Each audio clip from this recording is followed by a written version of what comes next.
Here's the best way to structure your Facebook ad account to get better results. If you're struggling to get good results with your Facebook ads, it might be because your ad account is not structured correctly. I audit at least 10 different ad accounts every single month, and the majority of them are not structured correctly, and there's a lot of wasted budget, and that's why they do not get good results. A lot of business owners have not changed the way they run ads, which is costing them money. A couple of years ago, it didn't matter at all how you structure your Facebook ad account. You could have just created campaigns for every single collection that you have, or campaigns for every single country that you're targeting. But nowadays, you really need to consolidate your ad account if you want to get good results. Because when you have less campaigns, those campaigns get a lot more data, and Facebook's machine learning optimizes them better. And that's how you get better results. Let me show you the ad account of one of my clients. I'm gonna pop it on the screen, and you can see for the past 30 days, we have spent $50,000 and we have generated almost 200,000 with 3.97 ROAS. We're spending about $1,600 per day, and we have just 3 campaigns. We have top of funnel, middle funnel, and Advantage Plus. With the Advantage Plus, we also use it for retargeting. We use 10% of the budget towards retargeting, and you can see at the moment is working best. That's why we are scaling it. With middle funnel, we are retargeting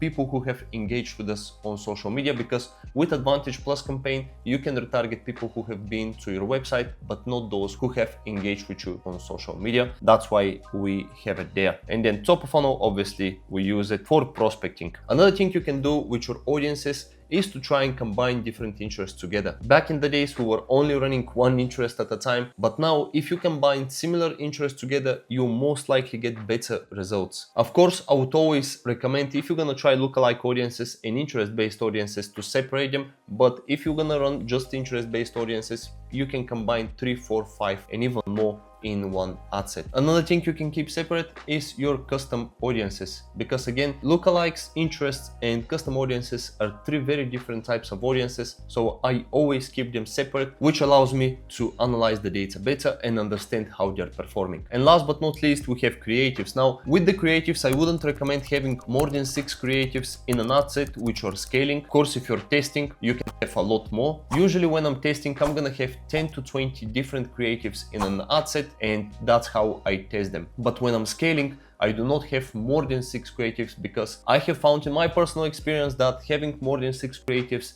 it hurts the optimization of the actual ad set. And to be completely honest with you, if you have a budget of less than $5,000 a month, the only thing you need is one Advantage Plus campaign and 4 to 6 different creatives in it. Advantage Plus campaign is performing really well across all of the accounts that we manage, and we manage over 20 accounts at the moment on Meta ads. Again, if you're spending less than $5,000 a month budget, you can use the Advantage Plus campaign to scale and to test at the same time. And the other thing you can do is you can obviously use it to prospect and retarget at the same time, which makes it amazing. The other benefit of Advantage Plus campaign is that you have everything in one place, which helps it optimize really well, and you're gonna get better results, better optimization, and you'll be able to scale a lot faster, because when you use Advantage Plus audience, it's basically broke, which means it's a lot easier to scale. But that's it for this video, guys. Thank you for your time. If you found this video, like and subscribe to my channel, and I'll see you in the next one. Bye.